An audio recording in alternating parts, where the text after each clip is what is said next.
Mr. Prime Minister, the nation wants to know, is India on road to become a surveillance state? Income tax act 1961க்கு பதிலாக income tax bill 2025 pass பண்ணியிருக்காங்க. இது next இயர்லேருந்து நடைமுறைக்கு வரும். இப்போ இந்த பில்லில் வரவேற்கத்தக்கக்கூடிய விஷயங்கள் இருந்தாலும் ஒரு பிரச்சனைக்குரிய விஷயமும் இருக்குது. அந்த பிரச்சனைக்குரிய விஷயத்துக்கு பேர் ப்ரிவசி.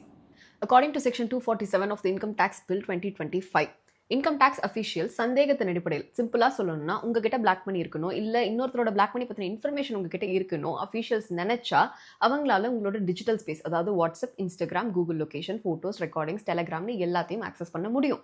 நீங்கள் கோஆப்ரேட் பண்ணணும், இல்லை பண்ண மாட்டேன், பாஸ்வேர்ட் கொடுக்க மாட்டேன் அப்படின்னு சொன்னீங்கன்னா அந்த ஆக்சஸ் கூட ஓவர் ரைட் பண்ணுறதுக்கான அத்தாரிட்டியும் கொடுக்கப்பட்டிருக்கு. அண்ட் இது எதுக்குமே அவங்களுக்கு கோர்ட் ஆர்டரோ இல்லை வாரண்ட்டோ தேவையில்லை. இதுக்கு கவர்மெண்ட் சைடு எடுத்து வைக்கிற டிஃபென்ஸ் என்ன அப்படின்னா, எப்படி ஃபிசிக்கல் ரெக்கார்ட்ஸை நாங்கள் தரவாக ஆக்சஸ் பண்ணுறோமோ அதே மாதிரி டிஜிட்டல் ரெக்கார்ட்ஸை எந்த இன்டர்வென்ஷனும் இல்லாமல் ஆக்சஸ் பண்ணாதான் எங்களால் இன்வெஸ்டிகேஷன் ப்ராப்பராக பண்ண முடியும் அப்படிங்கிறது தான். பட் இதில் பிரச்சனை என்னென்னா, டிஜிட்டல் ஸ்பேஸ் அப்படிங்கிறது சஸ்பெக்ட்கானது மட்டும் கிடையாது. இப்போது ஒரு கவர்மெண்ட் அந்த வாட்ஸ்அப் சாட்டை எடுத்து படிக்கிறாங்க சஸ்பெக்டோடது அப்படின்னு எடுத்துக்கிட்டிங்கன்னா, இதில் அவரோட ப்ரிவசி மட்டும் கிடையாது, அவர் கூட யாரெல்லாம் கான்வர்சேஷன் பண்ணியிருக்காங்களோ அவங்களோட எல்லாரோட ப்ரிவசியும் ரீச் ஆகும். விமன், சில்ட்ரன் அப்படின்னு இந்த பிரச்சனைக்கு சம்மந்தம் இல்லாதவங்களோட ப்ரிவசி ரீச் ஆகிறதுக்கும் வாய்ப்பு இருக்குது. ஃபிசிக்கலாக ஒரு விமனை சர்ச் பண்ணணும்னாலோ இல்லை அரெஸ்ட் பண்ணணும்னாலோ ஒரு விமன் ஆஃபீஸர் இருக்கணும், அவங்க தான் பண்ணணும். பட் டிஜிட்டல் ஸ்பேஸ் அப்படின்னு போனீங்கன்னா, ஒரு விமன் சஸ்பெக்டாக இருக்க பட்சத்துலையோ இல்லை சஸ்பெக்டோட வைஃப், சில்ட்ரன், அவங்களோட ஃபோட்டோஸ், ரெக்கார்டிங்ஸ் இதெல்லாம் யார் ஹேண்டில் பண்ணுவா? What are the guidelines? Where are the exceptions? Where are the limitations?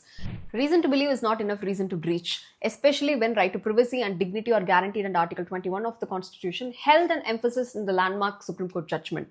ஒரு சிட்டிசனோட ப்ரிவசியை ப்ரீச் பண்ணணும் அப்படின்னா 3 கண்டிஷன்ஸை சாட்டிஸ்ஃபை பண்ணணும்.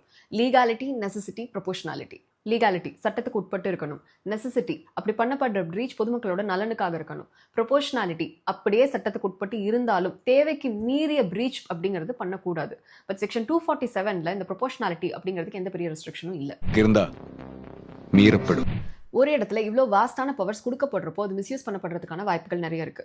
வேர்ல்ட்ஸ் லார்ஜஸ்ட் டெமோக்रेसीயான இந்தியாவில் இது சரிப்பட்டு வருமா? सो मिस्टर प्राइम मिनिस्टर, मेरी तरफ से सिर्फ एक सवाल, अगर आप अपोजिशन में होते तो क्या आप इस कानून का समर्थन करते? आपको नहीं लगता कि इसका गलत इस्तेमाल होने के चांसेस हैं? இந்த privacy concerns பத்தி questions raise பண்ணப்போ BJP spokesperson Mr. Ajay Alok என்ன சொன்னாருன்னா, Now, if I'm an honest person, I'm paying my taxes. Why should I worry about all these laws? I think if somebody is clean and they have nothing to hide, they should have no objection that their emails or the social media can be read. அப்ப தப்பு பண்றவங்க தான் மறைப்பாங்க இல்லையா? क्या अपनी माताओं, बहुओं, बेटियों सहित किसी भी मतदाता की सीसीटीवी वीडियो चुनाव आयोग को साझा करनी चाहिए क्या? Are you still sure about that statement, Mr. Spokesperson?